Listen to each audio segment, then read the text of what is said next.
Today we're working on our mouthpiece for the Brute Hoot Owl Call. It's a 4-part process. The first part of that, we'll take a wooden dial and cut it down to the proper size for a blank. Then we'll do what I'm doing now and bore a hole all the way through that wooden dial.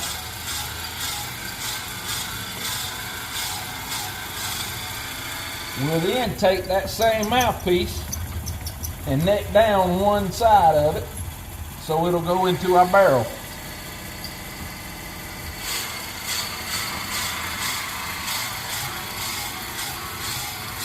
And then we'll hand turn the actual shape of the mouthpiece